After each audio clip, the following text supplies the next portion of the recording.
아멘. 네, 오늘부터 웨스트민스터 신앙고백서를 가지고 오후 예배 설교를 나누도록 하겠습니다. 웨스트민스터 신앙고백서는 총 33장으로 되어 있습니다. 이제 각 한 장마다 여러 항으로 이렇게 되어 있죠. 오늘 1장은 이 성경에 대해서입니다. 이 1장 성경에 대하여는 총 10항으로 되어 있죠. 그래서 오늘 10항을 오늘 이제 2장 분량 앞뒤로 이렇게 인쇄가 되어 있습니다. 교리라고 했을 때 결국에는 우리가 믿는 게 뭐냐는 거죠. 교리라고 해요. 우리 기독교 교리라고 했을 때 기독교가 믿는 게 뭐냐, 그게 이제 기독교 교리이죠. 우리가 하나님 말씀을 믿죠. 하나님 말씀을 어떻게 믿고 있냐, 무엇을 믿고 있느냐, 그거를 정리한 게 바로 교리입니다. 사람들이 교리라고 했을 때 흔히 조금 생각하고 또 선입견으로 받아들이는 게 교리는 딱딱하다 이렇게 얘기를 합니다. 그리고 이런, 심지어는 이런 말도 하죠. 교리가 신앙을 망친다, 이렇게까지도 얘기하는 분들을 꽤 덜어 봅니다. 그러면서 이제 주장하는 게 뭐냐면은 우리에게 중요한 거는 교리가 아니라 성령을 받아야 된다, 성령 충만을 받아야 된다, 신앙이 열정적이어야 된다. 이제 이런 분들을 이게 많이 봐요. 되게 쉽게 많이 봅니다. 또 그게 틀린 또 얘기도 아닙니다. 당연히 우리가 교리를 머리로만 알고 있고 실제 실천적인 신앙이 되지 않는다면 그거는 안 되는 거죠. 그러나 우리 한국의 어떤 지금 교회의 모습이 이렇게까지 된 까닭에는 여러 가지 원인들이 있겠지만 중요한 원인 중에 하나는 교리가 정리가 안 된 것이 있습니다. 그래서 신천지도 성경을 믿는다고 하고 또 많은 사람들이 전도한다는데 성경적 이러잖아요. 성경적. 다들 성경을 얘기를 해요. 그런데 하나님이 이 교회사를 끌고 오시면서 하나님이 이 순수한 교회를 보존하시기 위해서 이 하나님 말씀을 가지고 신앙생활하고 또 하나님께 영광을 돌리기 위해서 그 보존하신 교리가 있거든요. 그거를 사람들이 무시하고 배우지를 않으니까 신앙 자체도 뒤틀려 버리는 그런 결과를 가지고 왔습니다. 예수 믿는다고 하는데 그럼 믿는 게 뭐고 어떻게 믿어야 되는지를 배워야 되는데 안 배우고 감정적으로 배웠고 또 저 목사님이 말씀하시는 거를 분별력 없이 그냥 배우고 그렇게 하다 보니까 신앙이 굉장히 우상숭배식으로 이렇게 형성이 많이 됐습니다. 그래서 이 참된 교리의 정리는 꼭 필요합니다. 그러면 이제 웨스트민스터 신앙고백서가 쓰여진 배경을 잠깐만 좀 정리를 하자면 17세기죠. 1600년대입니다. 정치와 교회 문제가 당시에 영국에 얽혀져 있었습니다. 이 영국의 여왕이었던 엘리자베스 1세는 청교도들을 핍박했습니다. 그러니까 곧 청교도들이 핍박받았다는 것은 교회가 탄압받는 그런 상황이었던 거죠. 그런 가운데 우리 영국의 역사나 정치를 조금만 아시면 아시겠지만 이 4개의 지방으로 나눠져 있잖아요. 이 대영 제국이 그 중에 하나 스코틀랜드에서 내란이 일어났습니다.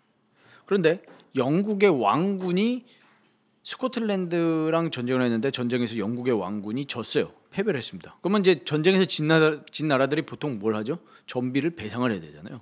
그래서 찰스 1세가 전비를 배상하기 위해서 국회를 소집했습니다. 그게 이제 유명한 1640년의 장기의회입니다. 그때 장로교도들이 의회의 다수를 차지하고 있었어요. 장로교도들이. 그래서 이 장로교도들이 영국 교회에다가 장로교 정치를 도입을 하고 신학적 개혁을 추진하려고 했습니다. 이 의회가 열릴 때. 그러니까 우리가 그러면 뭐가 이렇게만 받아들이면은 그냥 좋은 거네 이렇게 할 수 있는데 그 당시에 종교 개혁이 1517년에 이제 마틴 루터를 시작을 통해서 물론 이제 그 전부터 여러 가지 이제 요인들이 있었지만 쯔빙글리 또 루터, 칼빈 이런 종교 개혁자들을 통해서 계속 종교 개혁이 유럽 전체로 이제 확산이 되고 있었죠. 거의 100여 년 가까이 다 돼가는 그런 상황 속에서 영국에 전 유럽은 로마 카톨릭의 이 영향 아래에 있었으니까요. 그러다가 저희가 아까 신학적인 이야기들도 하고 했지만 개혁주의 또 이 청교도들이 올바르게 우리나라가 이 개혁주의 이 신앙을 가지고 또 장로교 정치 체제를 가지고 교회를 세워 나가기 위한 그런 기도와 노력들이 있었습니다. 그때 이게 이 의회를 통해서 이제 진행이 된 겁니다. 그래서 121명의 성직자들로 구성이 되어졌어요. 우리 다른 신앙 고백서들하고 조금 다른 이 요소가 뭐냐면 바로 이겁니다. 121명이에요. 그래서 1643년 7월 1일에 신앙 고백 작성에 들어갔습니다. 우리 바로 직전에 배웠던 벨직 신앙 고백서는 귀도 드 브레 목사님이 혼자 작성하신 거죠. 그리고 우리 하이델베르크 교리문답도 올레비아누스라는 목사님 중심으로 뭐 여러 명이 작성하긴 했지만 웨스트민스터 신앙 고백서에 비하면은 적은 숫자죠. 근데 이 웨스트민스터 신앙 고백서가 왜 권위를 갖느냐라고 하니까 여러 가지 이유들이 있지만 많은 목사님들과 신학자들이 한데 일치가 돼가지고 일치된 신앙 고백서를 낸 거예요. 무려 121명입니다. 그래서 1643년에 작성에 들어가서 1647년에 완성이 됐습니다. 거의 이제 3년이 걸린 거죠. 여기에 이제 참여했던 분들 중에 거의 청교도 목사님들, 대부분 장로교 사상을 가진 분들이 작성을 한 겁니다. 그래서 이후에 스코틀랜드 장로교회가 이걸 바로 채택을 했고 미국 장로교회는 1729년에 공식 신조로 채택을 합니다. 미국에 채택이 됐고 미국 장로교회가 웨스트민스터 신앙고백서를 기반으로 해서 교회들이 생겨났기 때문에 그래서 우리나라도 마찬가지로 미국의 선교사님들이 들어오셨기 때문에 그분들이 한국에 들어오셔서 선교를 하시면서 교회를 세우실 때 웨스트민스터 신앙고백서 또 대요리문답 소요리문답 이걸 가지고 공식 신조로 했기 때문에 우리나라도 웨스트민스터 신앙고백서에 대해서 상당히 익숙하죠. 익숙한데 문제는 뭐냐면 내용을 몰라요. 잘.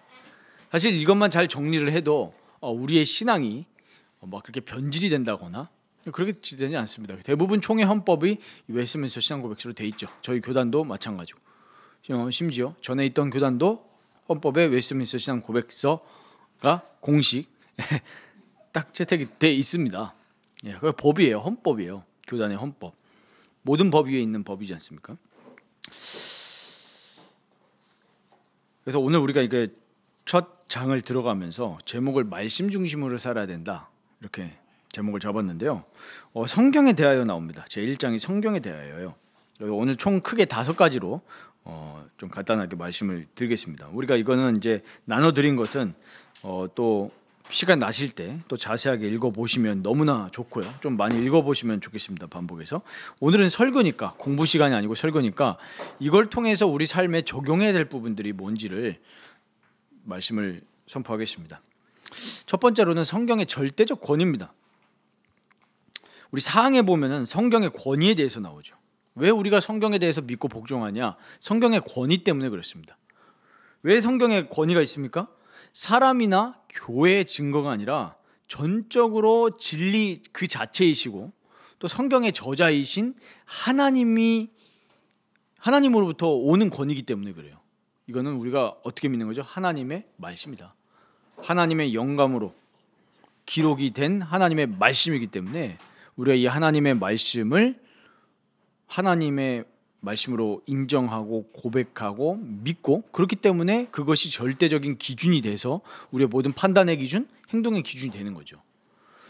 그리고 두 번째로는 왜 우리가 이 성경을 보고 말씀 중심으로 살아가야 되냐면 성경을 통해서만 하나님을 온전히 알 수 있기 때문입니다.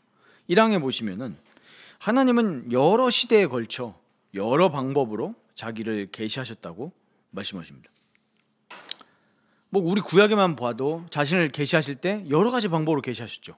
어떤 때는 선지자들을 통해서, 어떤 때는 실제로 꿈으로, 어떤 때는 실제로 눈에 보이게 나타내셔서 자기를 나타내셨습니다. 그런데 오늘 우리가 본문을 읽었지만 이제는 누구를 통해서 자기를 나타내십니까? 아들을 통해서 자기를 나타내십니다.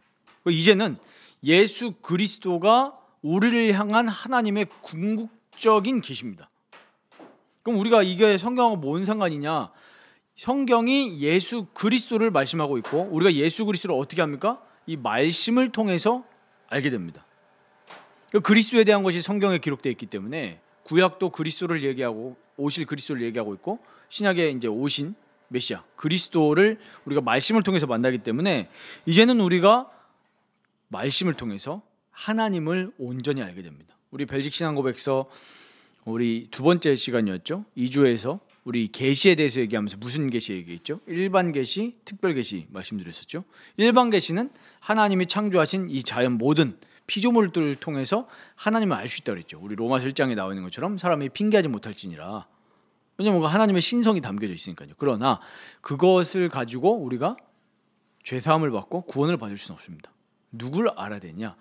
그리스도를 알아야 되는데 어떻게 우리가 그리스도를 알죠? 하나님의 말씀을 통해서 그리스도를 온전히 알기 때문에 우리는 이 하나님 말씀을 통해서 하나님을 온전히 알 수 있음을 우리는 고백을 하게 됩니다.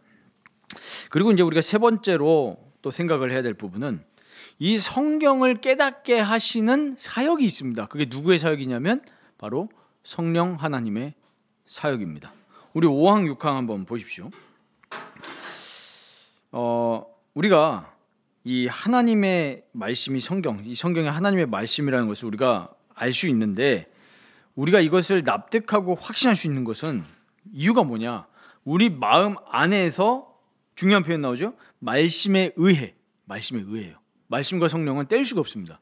말씀에 의해서 말씀으로 증거하시는 성령의 내적 활동이기 때문에 우리가 이 성경이 하나님의 말씀이라는 것을 인정하고 받아들인다는 거예요.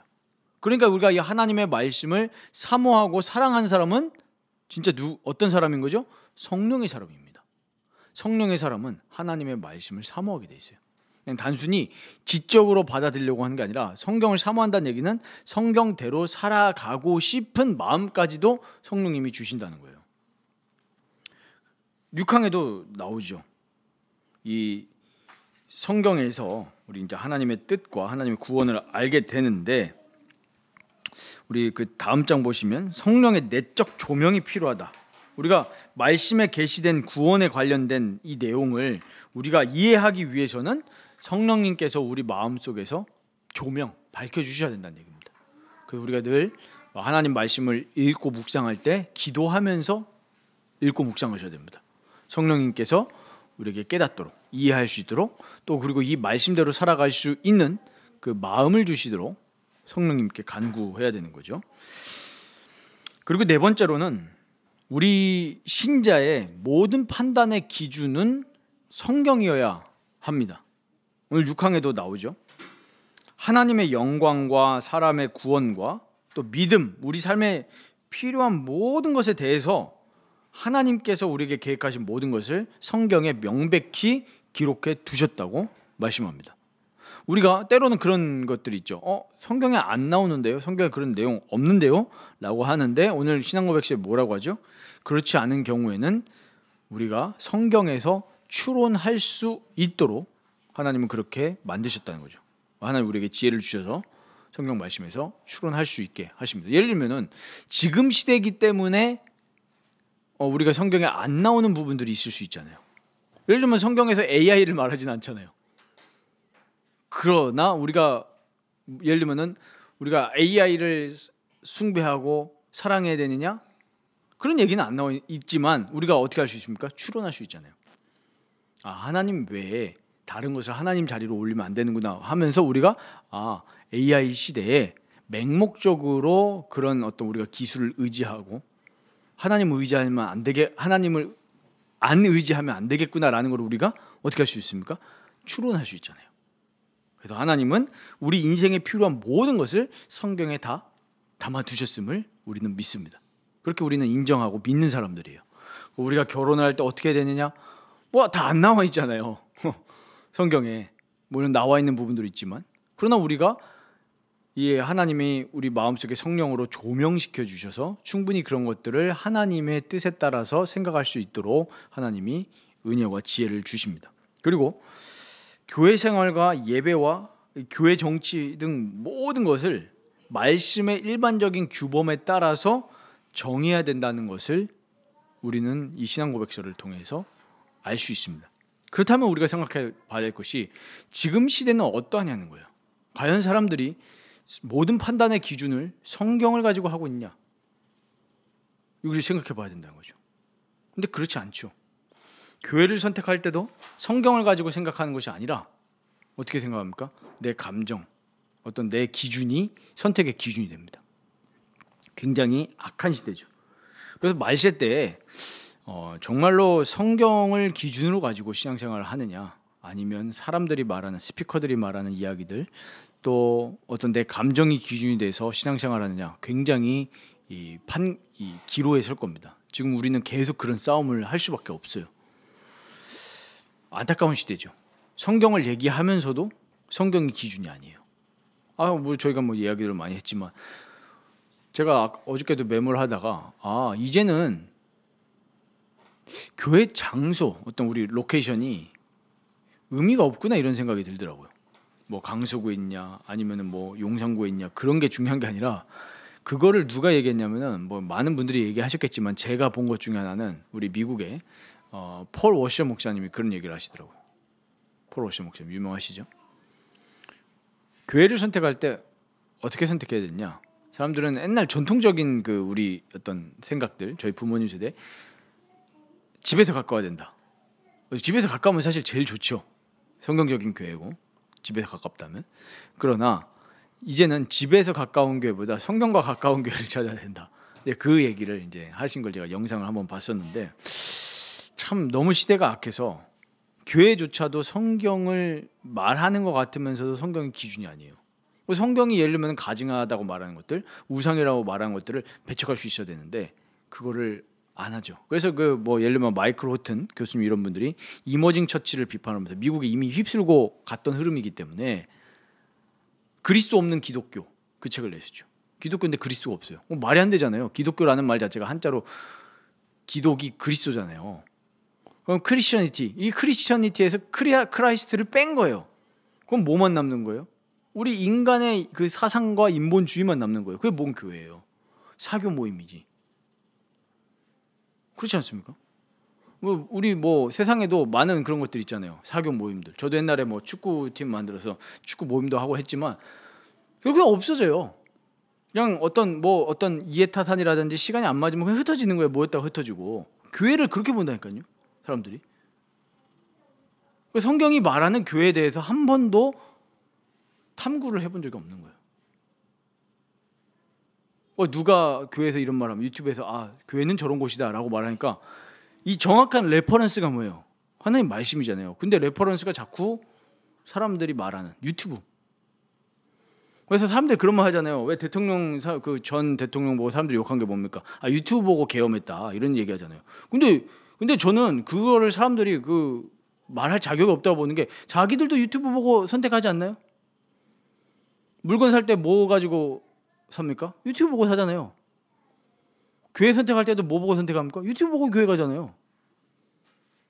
제가 뭐 그거를 옹호하는 게 아니라, 그러니까 사람들이 비판은 많이 하는데 자기 자신은 못 들어봐요. 그러니까 이게 성경이 우리의 유일한 레퍼런스가 돼야 되는데 자꾸 다른 게 레퍼런스가 돼서 그리스도를 바라보지 않아요. 그러니까 우리의 모든 판단의 기준은 뭐라고요? 성경이어야 된다. 교회 정치도 마찬가지고 우리 예배도 다 성경이 말하는 바에 따라서. 우리 오전 설교 때 계속 나오지 않았습니까? 모세의 율법을 따라, 모세의 율법대로. 그게 회복이 되어졌을 때 이 백성들의 마음이 하나님께로 돌아갔음을 알 수 있습니다. 우리의 기준은 하나님 말씀이어야 돼요. 하나님 말씀이 가라면 가고, 하나님 말씀이 가라고 하는데 아무도 없어요. 어떻게 해야 됩니까? 가야죠. 네. 군대나 어떤 처음 가는데 보면은 쉬는 시간에 이렇게 얘기합니다. 화장실 갈 사람. 그러면 어떤 현상이 일어나는지 아십니까? 자기가 소변이 마려우면 손을 들면 되잖아요. 근데 그때는 기준이 어떤 내 지금 신체 상황이 기준이 아니라 뭐가 기준이 되냐면 분위기가 기준이 돼요. 일단 신병교육 때 부트캠프, 이게 일반인들을 군인으로 만드는 지금 그 장소 아닙니까? 다 눈치 본단 말이에요. 왜? 한 번씩 다 이 교육을 받기 때문에. 욕 엄청 먹거든요. 잘못한 게 없는데도 욕을 먹어요. 왜? 군기를 만들어야 되니까. 명령에 복종하는. 그래서 제가 처음에 그 들어간 지 이제 3일이 됐는데, 3일 더 됐죠. 처음에 3일은 저기 지금 없어졌는데 춘천에 백이보충대라고 있거든요. 그래서 3일 대기하고 있다가 거기서 이제 그 사복을 부모님께 보내죠. 네. 이제 아들 냄새 난다고 이제 어머니도 울고 그러다가 이제 3일 대기하고 이제 또 흩어져요. 그래서 제가 이제 저기 강원도 인제에 있는 12산에 갔는데 와, 버스에서 내릴 때부터 욕을 하더라고요. 야, 이 새끼들 하면서 내렸는데 야, 안 뛰어와 이러는 거 가지고 막 뛰어가죠. 뛰어가가지고 이제 이 전투복을 받았으니까 전투복도 엄청 안 어울리죠 다들. 가지고 딱 들어갔는데 이제 씻잖아요. 이제 세면백을 주거든요. 수건이 있을 거 아닙니까? 세면백하고 수건을 봤는데 손이 모자라요. 모자라니까 본능적으로 수건을 어떻게 합니까? 목에 두르잖아요. 보통 우리가 어디 수련회 가거나 왜 오면 손이 없으면 두르잖아요. 둘렀어요? 둘렀는데 욕 먹었어요. 한마디로 짬이 안 되는 사람들은 수건을 목에 걸면 안 돼요. 그 어떻게 들어요, 그러니까. 가지고 이제 말도 안 나오죠. 요자 쓰면 안 되니까. 뭐 이제 뭐 군인 된 지 한 4일 5일밖에 안 됐는데 어떻게 써요? 어떻게 하나요? 하다 욕 먹고. 그러니까 야, 주머니는 폼을 했냐면서 주머니에 수건을 넣고 다녔거든요. 상당히 제가 이제 계급이 올라오고 자대 와도 그래요. 목에 걸면 안 됩니다. 그런 상황 속에서 이제 훈련하고 10분 쉬니까 화장실 갈래라고 했을 때 누가 이렇게 막 분위기 눈치를 보는 거죠. 아무도 안 들어. 화장실 갔어. 그러다가 한 명이 들었어요. 저 몇 번 훈련병 가겠습니다. 이러면 그때 이제 수많은 옆에 있는 사람들이 저도 가겠습니다. 그러니까 그때 그 상황의 기준은 내 어떤 다 소변이 마려울 수 있는데 이 정도 분위기면 내가 조금 더 참아야 되겠다 이러다가 가는 거예요. 그러다가 이제 좀 착한 이제 그 교관들은 야, 눈치 보지 말고 말해라 이러는데 또 어떤 또 교관들은 또 기준이 또 자기들 기준이 다르죠. 야, 좀 참어 이런 사람도 있고 그럼 또 욕 먹고 그러니까 이제 기준이 없어요. 교관 따라서 기준이 다르고 감정 따라서 기준이 다른데 근데 지금 시대의 사람들이 말씀이 기준이 아니고 내가 선호하는 사람이 이렇게 말하면 그게 기준이 되는 시대예요. 그래서 뭐 우리나라에서도 뭐 많이 나오는 말인데 육아의 기준도 성경이잖아요. 근데 육아의 기준이 누가 되는 거예요? 유명한 스피커들이 기준이 되는 거예요. 저도 그때 옛날에 한번 뭐 이렇게 아내하고도 얘기를 많이 했지만 저는 이제 그랬죠. 요즘에 모 선생님은 애들은 절대 체벌하면 안 된다. 그래서 아내도 저한테 애들을 체벌하면 안 된다고. 그래서 제가 그랬죠. 성경에 봐라. 사람은 때려야 말을 듣는다. 물론 뭐 이렇게 감정적으로 손찌검을 하면 안 되죠. 당연히 그런 건 안 되는 건데 때려야 된다 사람은. 근데 아마 요즘 많이 느낄 겁니다. 사람은 때려야 된다. 그래서 때리거든요. 저도. 이러고 또 유튜브에 나가면 또 신고당하려나요? 요즘 시대가 이래요. 내가 불편하면은 신고야. 야, 너 신고. 근데 매를 가지고 때려야죠. 하나님 말씀도 얘기하고 있고요. 사람은 때려야 정신을 차립니다. 뭐 매를 안 맞든 우리 삶에서도 하나님이 우리를 때릴 때가 있잖아요. 사랑의 매. 고난을 주셔가지고 깨닫게 하실 때도 있고. 그러니까 우리 모든 기준이 성경이어야 되는데 지금 이 포스트 모더니즘의 특징이 뭡니까? 기준이 여러 가지예요. 그래서 우리 교회도 흔들리지 않고 하나님 말씀을 계속 더 탐구하고 기도하면서 이 말씀대로 살아가려는 그 중심이 우리가 날마다 좀 풍성해져야 되겠습니다. 마지막으로 성경 해석의 기준도 성경이어야 된다는 겁니다. 여기서 좀 많이 엇나가죠. 우리 구항에 그 이야기가 나옵니다. 뭐라고 나옵니까? 성경 해석의 무오한 법칙은 성경 그 자체이다. 그러므로 어느 성경의 말씀에 참되고 온전한 의미에 대해 의문이 생길 때, 우리 의문이 생길 때가 있죠. 이 말씀이 말하는 게 뭐지? 이랬을 때 그 의미는 여러 가지가 아니고 하나라는 거예요. 근데 나타난 모양새가 다르다 보니까 그러면 우리가 그것을 정확하게 알기 위해서 그것에 대해 더 분명하게 말하는 다른 성경 말씀들에 비추어 연구하여 그 뜻을 이해해야 한다는 것입니다. 우리가 예를 들면은 구약 같은 경우에서도 아까 얘기 나오죠. 그럼 이방 여인들을 다 쫓아보내면 우리 불신자 우리 아내를 쫓아보내야 되나? 이럴 수 있죠. 예를 들면 누가 우리 여기서 결혼하신 분이 우리 아내가 안 그래도 마음에 안 들었는데 예수를 안 믿고 있다. 내가 자꾸 교회 가자고 하는데 안 단다. 쫓아내요. 안 그래도 마음 잘 됐다. 이제 내가 좀 눈여겨보던 교회 안에 싱글이 있었는데 내가 좀 그러면 안 되는 거죠. 그래서 이 신약에 아까 우리 고린도전서 7장에도 얘기했지만 이미 있는 아내일 경우에 같이 있어야 된다. 왜? 내가 거룩하기 때문에, 내가 그리스도인으로서 먼저 거룩하기 때문에 저 옆에 있는 배우자도 나로 인해서 거룩해질 것이다 라는 말씀을 분명히 얘기하고 있죠. 그러면 우리가 이 성경 구절을 해석할 때 빗나가게 해석하지 않도록 하나님이 다 말씀을 이미 성경 안에 주셨다라는 이야기입니다. 그래서 성경 해석의 무오한 법칙은 바로 성경 그 자체라는 사실을 우리는 견지하고 있어야 됩니다. 그래서 요한계시록 해석할 때 자기 멋대로 해석하잖아요. 666 얘기하면서 옛날에는 바코드, 아니 그게 그 얘기가 아니잖아요. 뭐 베리침 얘기하면서 짐승의 표 이러니까 그 얘기가 아니라 우리가 말세에 살아갈 때 우리가 예수를 믿고 그리스도인으로서 말씀대로 살아간다고 할 때 많은 저항과 어려움의 이 직면한다는 상징적인 이야기지. 그걸 이제 문자적으로 받아들이다 보니까 우리 근본주의자들 분 중에 그런 세대주의자들이라든지 말씀을 문자대로 우리가 받아들여야 되는 건 맞죠. 그러나 그거를 상징으로 받아들여야 될 부분이 분명히 있단 말이에요. 그래서 성경을 성경대로 해석하고 교리가 중요한 것이, 교리가 빈약하면 이제 그런 해석에 빠져요. 그러니까 우리가 종말론에 대해서 교리를 온전하게 공부하고 성령의 가르침을 따라서 해석을 하면은 그런 불건전한 종말론에 안 빠지게 되죠. 그러니까 교리를 잘 배워야 되는 거예요. 이 시대에 앞으로 많은 사람들이 미혹시킬 겁니다.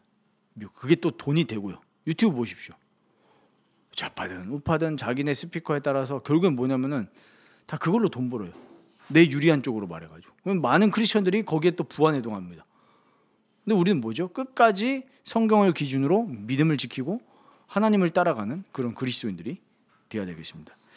오늘 웨스트민스터 신앙고백서 1장을 저희가 설교를 통해서 나눴는데 사실 이 내용이 뭐 크게 어려운 내용은 아닙니다. 앞으로 나눌 우리 내용들도 어려운 내용은 아니에요.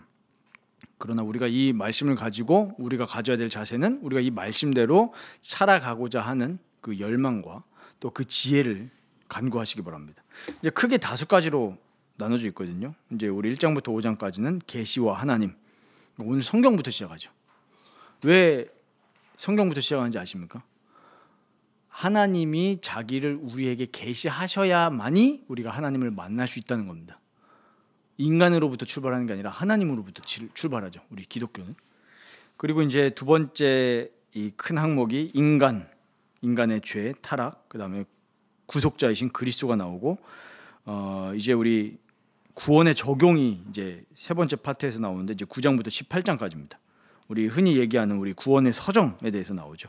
부르심부터 우리 성도의 견인, 또 구원의 확신 이런 부분이 나오고 우리 크게 이제 네 번째 파트에서는 이제 그러면 그리스도인으로서 윤리와 사회생활에 대한 부분.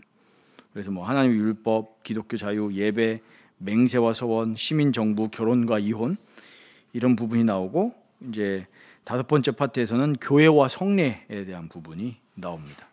마지막은 이제 마찬가지로 종말론에 대해서 나오게 되는데 이 30장부터 33장까지 이제 뭐 교회 권징, 그다음에 이 사후 상태, 부활, 최후 심판 이렇게 크게 나오게 됩니다. 그래서 이제 오늘 이제 1장 했으니까 뭐 뒤에 조금 방대한 분량이 있다면은 뭐 2주, 3주로 나눠서 할 수 있겠지만 어쨌든 33주 정도 동안에 신앙 고백서를 가지고 함께 은혜를 나누면서 삶에 꼭 적용하시면 좋겠습니다. 오늘 우리 이 1장에서 우리가 가장 교훈으로 삼을 수 있는 것은 우리의 모든 기준은 정황무오하고 오류가 없는 하나님의 말씀이 우리 인생의 기준이 되어야 된다라는 부분을 좀 마음에 담으시고 또 계속 그렇게 살아가시는 은혜의 가운데 있으시기를 주의 이름으로 축원드립니다.